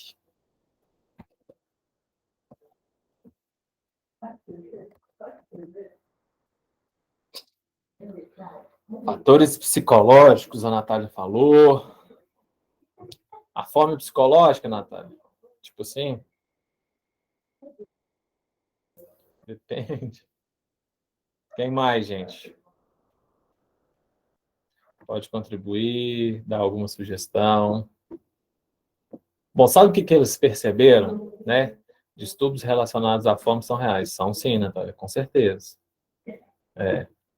Mas sabe o que é interessante, né? Que essas pessoas que produzem mais o hormônio da saciedade era para ter menos fome, né? Já que esse hormônio causa a saciedade. A leptina promove a sensação de que estou cheio e não quero comer mais, né? A aversão à comida. De fato, a leptina faz isso. Só que o que eles perceberam? Que esses indivíduos obesos, eles têm uma resistência, né, para esse hormônio lá no hipotálamo, tá? Porque o hipotálamo é a região do cérebro que é a principal região que vai ter os receptores para a leptina, tá? E aí eles percebiam que eles tinham uma resistência à leptina. O que quer dizer? A mesma coisa do diabetes tipo 2. O diabetes tipo 2, ele produz insulina, mas essa insulina é uma insulina ineficaz, que não consegue aumentar a captação de glicose pelas células, ou seja, de todo jeito a glicose fica no sangue. Com ou sem insulina, a glicose fica a mesma coisa no sangue, ela não entra para dentro da célula. E aí gera o quadro de hiperglicemia, que caracteriza o diabético. Não diferentemente, as pessoas obesas tinham um panorama parecido, muito semelhante com a leptina. Elas produzem excessivamente a leptina, que inibiria excessivamente a fome, mas isso não acontece. Por quê? Porque apesar de ter leptina em grandes concentrações, o hipotálamo dela não responde. Ela está com o que a gente chama de down regulation dos receptores. O que é isso? É um número diminuído de receptores de leptina. Lembra que a gente falou nas adaptações endócrinas, na aula da última aula, que o hormônio ele só funciona com o seu receptor. Então, de nada adianta a célula adiposa do indivíduo obeso produzir muita leptina, se quando essa leptina chega lá no hipotálamo, onde ela tem que encontrar os seus receptores, não tem receptor para ela, tá? E aí, de nada adianta ter leptina em grandes quantidades. A pessoa não vai se sentir saciada. Ela só se sente saciada quando a leptina se liga ao seu receptor, tá? Então, essas pessoas continuam tendo uma fome voraz mesmo, tá? Então, depois que eles descobriram esse hormônio em 94 e acreditava-se que tinham encontrado a cura da obesidade, viram que as coisas não eram tão simples, né? Que na pessoa obesa faltava o receptor para esse hormônio, tá? E isso era meio que uma adaptação do corpo à medida que ela engordava. Então, quanto mais gordinho, né, mais obeso for o indivíduo, seja ele criança, adolescente ou adulto, menos ele vai ser responsivo à leptina. Quer dizer que mais resistência à leptina ele vai ter. Quer dizer que menos ele vai conseguir controlar seu apetite. Então, vira uma bola de neve, gente. Muito, muito perigoso, né? Uma coisa muito séria. E aí uma coisa vai levar na outra. Então, ele aumenta o apetite. Se ele aumenta o apetite, né? Ele come mais calorias. Se ele come mais calorias, ele engorda mais, ele produz mais leptina. Isso causa mais resistência à leptina. E aí o processo repete por tudo, né? E assim vai. Então, é difícil, né? A Adriele fala, e as pessoas com dificuldade para comer têm excesso de leptina? Ô, Adriele, dificuldade para comer em que sentido? Qualquer momento não é para ter, né? Porque a fome é um processo fisiológico natural. Tem o hormônio da fome, que é a grelina, e o hormônio da saciedade, que é a leptina, né? Você está muito tempo sem comer, leptina, que é da saciedade, é para diminuir, e a grelina, que é da fome, é para aumentar no seu sangue, ou seja, vai te dar a sensação de fome, para te induzir a comer, né? Para obter energia para o corpo. Quando você come, grelina abaixa, leptina eleva no sangue, para te dar aversão à comida. Você vê que é uma comida muito gostosa, mas você está cheio, você não acha ela gostosa, né?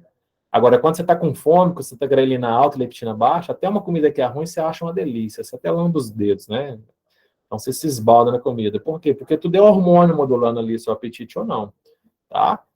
Agora, é o que eu falei, tem dificuldade para comer sempre direto, não é para ser normal. É algo que precisa sei lá, passar por uma consulta médica, né, para avaliar hormônios, porque não é para ter o fisiológico das pessoas, é ter apetite. Não um apetite descontrolado, mas ter. É um ato fisiológico de se obter energia, é um recurso do seu corpo. Tá? E aí, gente, eis o problema, né? Quando a gente fala de indivíduo obeso. Esse é um gráfico. O que é esse gráfico? Na verdade, não um gráfico, mas um esquema. O que esse esquema nos mostra? Quem consegue descrever ele para mim aí? Falar o que ele está nos mostrando? Em poucas palavras.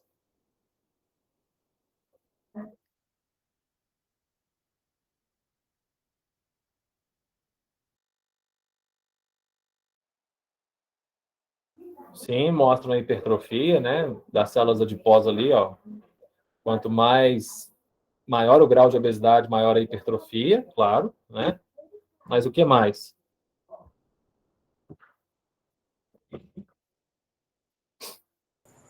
Esse potencial de sucesso é o quê? Numa atividade física? De emagrecer.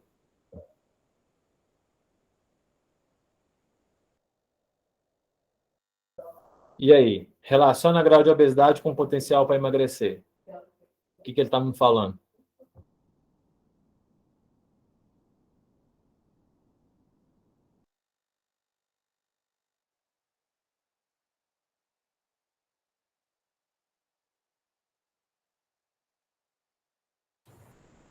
Quanto mais gordinho, né? Menos sucesso. No quesito perda de peso. Exatamente, Eliane. Parabéns. Quanto mais gordinho for a criança que nós estiver trabalhando, ou adolescente, ou adulto, né, o que seja, mais difícil vai ser da gente conseguir ter resultados satisfatórios com essa criança, tá? Então, mais uma vez eu bato na tecla.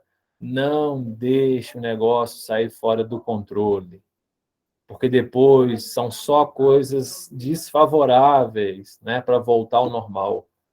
Dentre elas, esse potencial para o sucesso. Então, o que a gente está vendo? Ó, que uma pessoa que tem, né, sobrepeso, ela tem um relativo potencial para voltar ao seu peso normal. Quando já se torna obeso, ó, a chance de voltar ao peso normal, a gente pode assumir que é metade de chance. Quando é um obeso grave, né, uma obesidade em um patamar de gravidade, a chance de voltar ao peso normal é mais difícil ainda. E quando é mórbido, elas quase não existem, né? Esse potencial aqui, essa chance, ó, é mínima, tá? Porque é muitos quilos a serem perdidos, muitas alterações fisiológicas que contrapõem essa perda de peso e que contribuem para o reganho do peso, tá? Uma coisa interessante que isso se aplica a adultos, a crianças e tudo mais. Quando as pessoas emagrecem, né? Pode ser uma criança, pode ser um adolescente, emagrece sem fazer exercício, gente, o metabolismo dela cai demais, né? O metabolismo basal, o metabolismo de repouso. Isso é uma tentativa do corpo de manter o seu peso ali sem reduzir, né? O nosso corpo, ele cria mecanismos compensatórios justamente para evitar essa perda de energia, porque o corpo, ele armazena gordura pensando em energia, não é? Só que, claro, aquilo faz mal para ele quando está em excesso.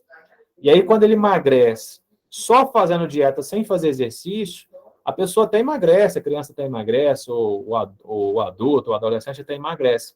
Só que ela não vai conseguir manter o peso dela, porque o metabolismo dela cai junto com o peso, tá?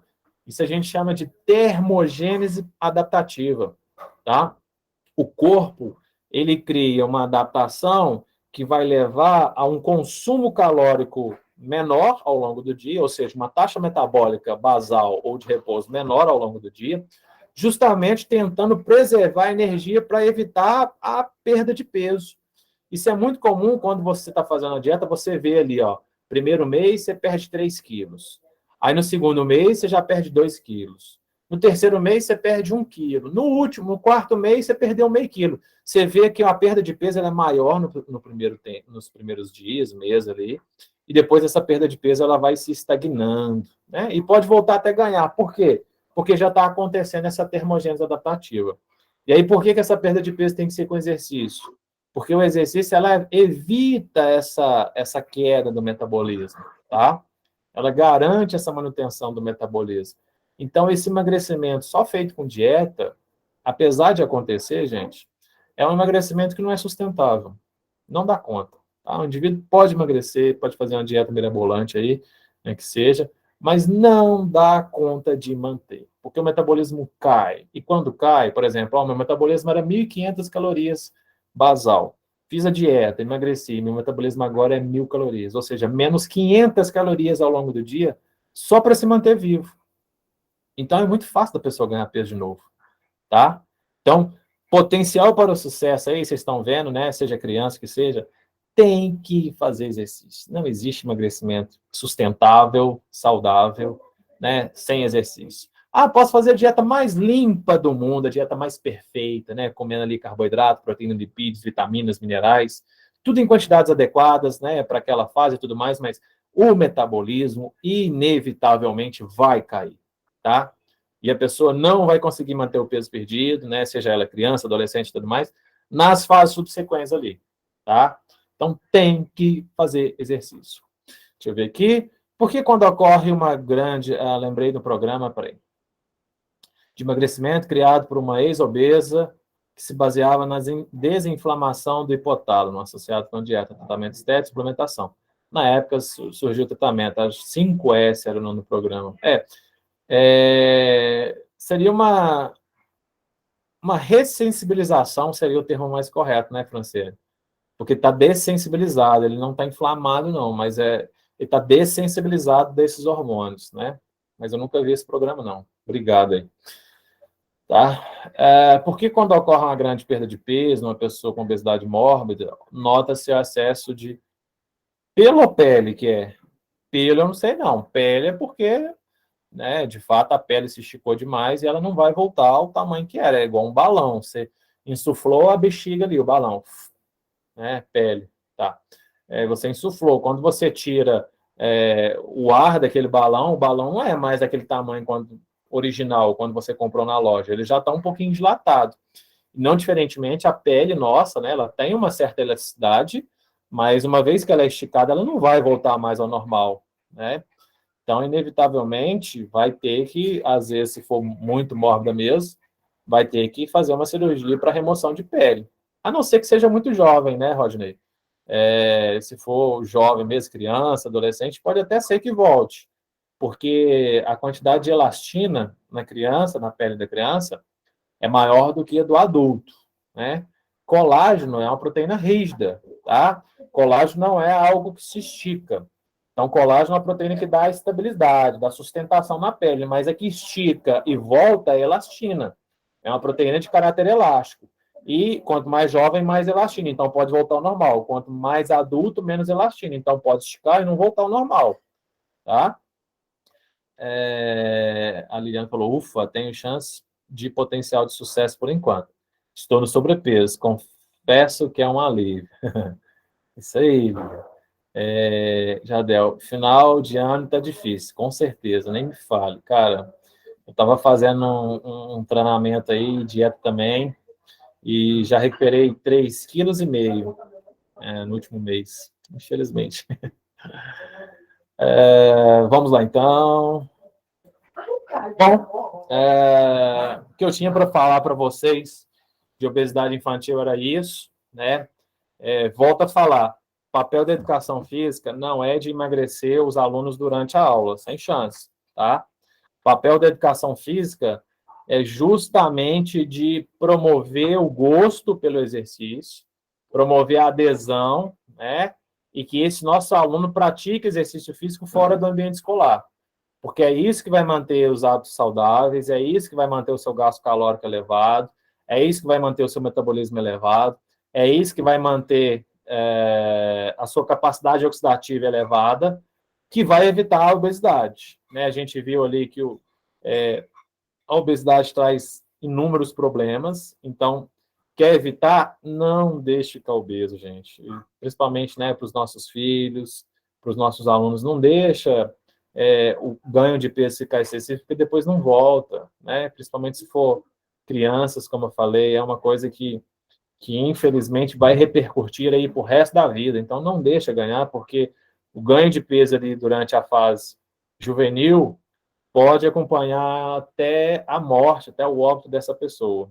Né? Então, tome muito cuidado. E nós, como professores de educação física, né, somos a linha de frente, vamos dizer assim, para combater isso aí. Claro, né, associado ali a uma mudança comportamental que a gente tem que repercutir nas crianças e com a ajuda da família, tá? A Rosilene falou assim, eu sou do tipo magra de ruim, porque como tudo e em todos os horários, metabolismo acelerado. Rosilene, é o seguinte, a taxa metabólica, ela é muito relativa a várias coisas, né? A idade, claro que quanto mais jovem, o metabolismo tende a ser mais acelerado, e com o envelhecimento o metabolismo tende a se acelerar. A composição corporal, né? Os cachorros. A composição corporal, por exemplo, quanto mais músculo, mais acelerado tende a ser o metabolismo, né? Então, a gente sabe disso. Massa muscular desenvolvida e tudo mais, o metabolismo tende a ser mais acelerado, tá? O nível de condicionamento físico é uma coisa muito importante que as pessoas pouco sabem, né? O condicionamento físico é uma coisa que faz você utilizar a gordura com mais facilidade. Né? A Joyce falando ali, eu sou o contrário. Não posso ver, só de olhar para a comida já engordo. As pessoas que têm muita facilidade para engordar são pessoas que normalmente têm baixa aptidão física. Tá? Eu não lembro de você, Joyce, como é que você foi lá no teste. Mas, assim, eu falo por experiência, por estudar, né? O meu doutorado foi em metabolismo, tá, gente? Então, eu falo com toda a certeza do mundo isso, porque foi o que eu estudei aí por 4 anos, foi metabolismo, tá? E aí, o que a gente percebe? Que as pessoas com mais dificuldade com emagrecer são pessoas com metabolismo ineficiente, são pessoas com baixo condicionamento físico, porque o condicionamento físico, ele além de tudo, né, uma capacidade de resistência, de corrida e tudo mais, é uma eficiência do seu organismo de utilizar a gordura como fonte de energia. E quando o metabolismo, né, ele é ineficiente, a aptidão física da pessoa é ruim, tá? Então, você pede a pessoa, por exemplo, eu falo, por exemplo, academia. A gente vê pessoas na academia vários anos ali tentando emagrecer, brigando com peso. Eu falei para vocês, eu trabalhei em academia por 12 anos. Tem aquelas senhorinhas ali, aquelas mulheres que vão à academia todo dia ali, mas não emagrecem. Se você pedir essas pessoas para dar uma volta no quarteirão correndo, elas não conseguem. Por quê? Porque não tem a mínima aptidão física para dar uma volta no quarteirão correndo. Então, assim, o metabolismo delas, por mais que elas treinem, são pessoas descondicionadas. Se elas querem emagrecer, tem que se condicionar, tá, gente? Eu não sou um defensor de CrossFit, não, mas o CrossFit, por exemplo, por que ele tem dado muito resultado? O CrossFit, ele é um programa que ele foca no condicionamento físico, tá? Então, por focar no condicionamento físico, ele vai dar muito resultado em emagrecimento, né? Estou falando que o CrossFit é o melhor para emagrecer, tá, gente? Mas é uma das coisas que é muito importante, você ser condicionado. Então, né, o metabolismo ele é influenciado pela idade, pelo condicionamento físico, pela composição corporal, se tem mais músculo, e 20% pela genética, tá? 20% do seu metabolismo é genética. Então, aquela história, né? Ah, tem uma genética para ser magro. De fato, né? Isso vai pesar 20% aí no seu metabolismo mesmo. Pode comer tudo que for, que vai ter mais dificuldade para emagrecer. Outras já é o contrário, né? Então, você comer um pouquinho, você engorda mais fácil, né? Porque o metabolismo tem essa genética mesmo, tá? Agora, a mudança de ambiente pode causar um aumento das células adiposas marrom? Ô, André, acredita-se que sim, tá? Se você sair aí de Boa Vista e morar lá na Antártida ou no Ártico, acredita-se que sim. Mas o exercício também causa um pouquinho desse aumento de gordura marrom quando é feito de forma crônica. A parte das brancas se tornam bege, a gente chama isso de browning, tá? Então, o exercício físico você não precisa nem mudar de lugar. Se fizer exercício constantemente, você já causa um pouco de amarronzamento das suas células adiposas, tá? Deixa eu ver, mudança de ambiente. O ambiente que a gente vive, a gente vai falar isso bastante na aula de amanhã. O ambiente que a gente vive, gente, é um ambiente obesogênico, infelizmente, tá? O Eliebs perguntou ali, ó, bioimpedância também seria uma alternativa para avaliar? Sim, Eliebs. Bioimpedância, né, o IMC para nível populacional, a plicometria ali com antipômetro, né? O Jardel falando do que a gente vai falar amanhã, exatamente, Jardel. Produtos industrializados, ricos em gordura, ricos em açúcar e, por consequência, hipercalóricos, né? Então, com certeza, a alimentação escolar ou no dia a dia, sem sombra de dúvidas, é o gatilho aí para a obesidade. Rosilene, pode falar, você tinha levantado a mão, tinha aberto seu microfone e eu mutei aqui porque para mim continuar minha fala, desculpa. Não, prof, tudo bem. Eu acredito que já respondeu as minhas dúvidas aí. Foi muito interessante. Gostei muito da aula e eu passei a me entender melhor. Porque, de certa forma, eu engordei, né? Por mais que eu seja magrela, mas eu lembro que claro que foi na gravidez, né? Mas foram mais de 12 quilos eu engordei. E teve até os 30 e poucos anos de idade, eu só pesava 50 quilos, não passava de 50, 49, 50. Eu ficava a pé da vida quando eu ia para a balança, que eu me pesava e só dava essa quantidade de quilogramas de massa, de corporal, sei lá. Aí o que acontece? E aí disseram assim, não, quando tu tiver filho, tu vai engordar. Aí não engordei. Engordei sim, o corpo cresceu, foi para frente, para trás, para um lado, para o outro, mas com 5 dias eu estava lá de volta de novo e comendo mais que uma leoa. O processo de amamentação normalmente emagrece. Às vezes você tem um engorda ali durante a gestação, mas o ato de amamentar, né, de você ter que nutrir o seu corpo e o do bebê, normalmente leva ao emagrecimento também. Né? Principalmente para você que já tem tendência a ser magra, como você disse. Mas, assim, você tem que pensar que é um processo natural também, que com o passar dos anos pode chegar um momento que se torne mais fácil, né? Eu, por exemplo, percebo isso para mim agora depois dos 30, né? Que é mais fácil de eu engordar, bem mais fácil do que quando eu era jovem. Não? Pois é, eu estou pensando aí, eu já passei dos 30 faz tempo, e eu tenho para mim que eu vou ser aquela velhinha magrelinha, e eu não queria, eu queria ser aquela velhinha gordinha. Ah, não, Com certeza, você está muito mais saudável do que uma pessoa, não ter isso não, melhor manter assim, tá? Tá bom, obrigada. Alô.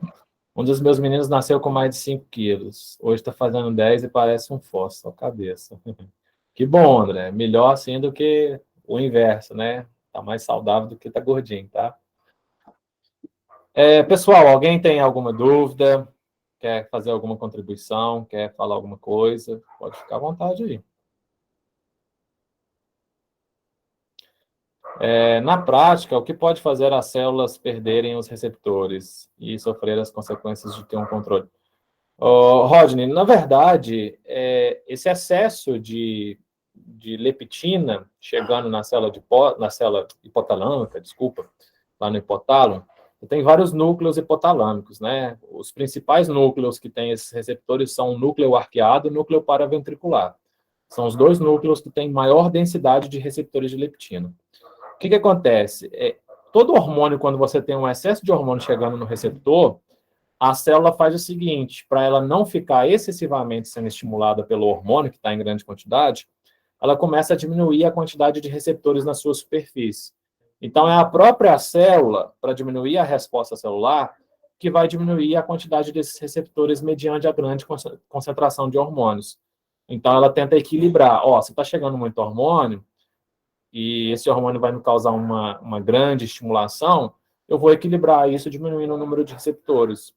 E aí, sim, quando a pessoa emagrece, né, e diminui a produção de leptina de forma excessiva, o hipotálamo volta a aumentar a densidade desses receptores, tá?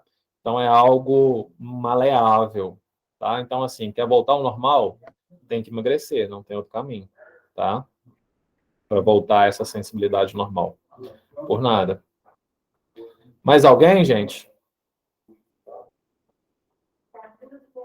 Então, assim, eu só queria abrir um parênteses, né, pegando essa fala aí do Rodney, o Rodney, eu sempre falo errado, desculpa.